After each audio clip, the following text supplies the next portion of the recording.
یہاں ہمارا یہ کہنا کہ رویت ہلال کمیٹی بنائیں گے بہت آسان ہے. جیسے ابھی وقف بورڈ نے اعلان کیا تھا, میرا بہت دل چاہتا تھا اس بہن سے بہت ادب سے خطاب کروں, اور میں سمجھتا ہوں یہ فریضہ ہے, ہم اس سے کہیں آپ انتظامی عہدے پر ہیں, لیکن مسائل کو ڈیل کرنا یہ علماء کا مقام ہے. آپ اوقاف کے انتظام کو چلائیں, اپنی صلاحیت وہاں خوب خرچ کریں, جو آپ کو اس کو بہتر بنانا ہے وہ بنائیں, لیکن شرعی مسائل میں دخل دینے کا حق کسی انتظامی آدمی کو نہیں ہے.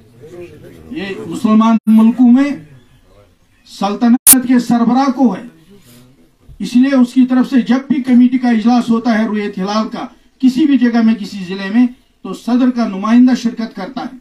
ہمارا وہ ہے اگر رویت ہلال کہیں بنتی ہے تو ہماری فقہ کی کتابوں میں واضح موجود ہے کہ جہاں غیر اسلامی سلطنت ہو, کیونکہ رویت کا حق صرف حاکم کو ہے. اس لیے آپ پڑھیں گے جب پاکستان کی رویت ہلال کمیٹی بنی وہاں ان تجویزوں میں لکھا ہے کہ جب بھی رویت ہلال کمیٹی کا اجلاس ہوگا صدر مملکت کی طرف سے ہدایت ہونی چاہیے اس رویت ہلال کمیٹی میں اس ضلع کا فلاں افسر شرکت کرے گا, ورنہ اس کا حکم ضلع پر تو نافذ ہوگا, پورے ملک کے لیے نافذ نہیں ہوگا. اور اس کو انتظام کرتا ہے جو مرکزی رویت ہلال کمیٹی ہے. اگر مثال کے طور پر ہم کشمیر میں بناتے ہیں تو اس میں مرکزی رویت ہلال کمیٹی کا جو اجلاس ہوگا اس میں ہمیں ان مرکزی ممبران کو جمع کرنا پڑے گا. اگر کوئی کٹھوا سے ہے اس کو لانا پڑے گا, اگر کوئی لداخ سے اس کو لانا پڑے گا, اگر کوئی بارہمولہ سے اس کو لانا پڑے گا, کوئی تلیل میں ہے اس کو لانا پڑے گا. اس کے انتظام کی ہمارے اندر طاقت ہونی چاہیے تو بہت آسانی سے یہ مسئلہ طے ہوگا. لیکن اگر ہم رویت ہلال کمیٹی بناتے ہیں غیر مسلم ممالک میں تو اس کی شریعت میں صورتیں موجود ہیں.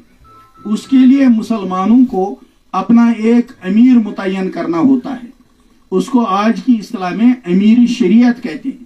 اس لیے آپ دیکھیں گے انگریزوں کے زمانے میں جب امیر الہند, ان کو اس وقت کا ہندوستان پاکستان بنگلہ دیش سب مل کر تھا, تو اس وقت امیر الہند پہلے تجویز ہوئے مولانا ابوالکلام آزاد, پھر امیر الہند تجویز ہوئے مولانا عبدالصمد رحمانی جو امارت شریعہ بہار اڑیسہ میں چل رہی ہے. اسی طرح سے پھر دلی میں امیر الہند, یہاں بھی کشمیر میں جیسا کیسا ہمارے ایک امیر شریعت گزرے حضرت مولانا سید محمد قاسم شاہ بخاری رحمت اللہ علیہ. امیر شریعت ان کو ایک دفعہ بنایا گیا, کام چلتا رہا. اس کے بعد جب فقہ اکیڈمی کا اجلاس بانڈی پور میں ہوا اس وقت ہم نے کوشش کی تھی کہ حضرت مولانا سید اشرف اندرابی رحمت اللہ علیہ کو ہم امیر تجویز کریں, امیر شریعت. لیکن اس وقت وہ بہت بیمار تھے جب میں وہاں حاضر ہونے لگا, کیونکہ اس وقت ہندوستان کے بھی بہت علماء یہاں تھے, فقہا, اور ہندوستان سے باہر کے بھی تھے. ہم نے چاہا امیر شریعت یہاں رہے, نہیں ہوا.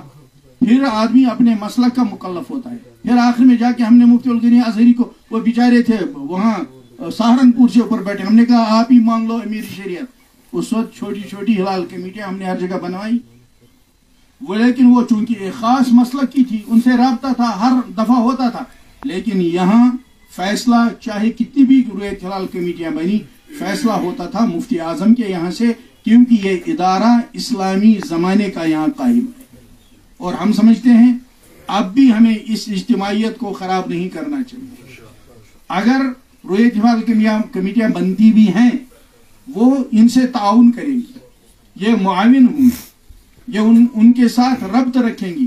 اس صورت میں انشاءاللہ یہ کارواں آگے بڑھے گا اور ہماری وجہ سے امت میں کوئی انتشار اور تفرقہ بھی نہیں ہوگا.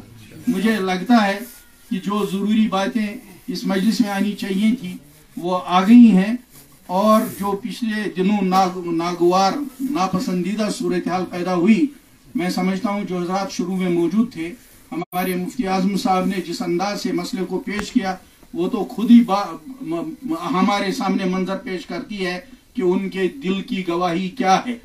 اس لیے ہم اس ادارے برقرار رکھتے ہوئے, اس کی عظمت کو برقرار رکھتے ہوئے اور مستقبل میں کشمیر کی اس اجتماعیت کو مزید مضبوط کرنے کے لیے, اور کسی چور کو کسی بھی راستے سے اعتکاف بھی صحیح اتفاق سے گزرے اور ہماری شب قدر بھی اتفاق سے گزرے, اور پھر جب عید کا موقع آئے گا اس وقت پھر مشورہ ہوگا. وآخر دعوانا الحمدللہ.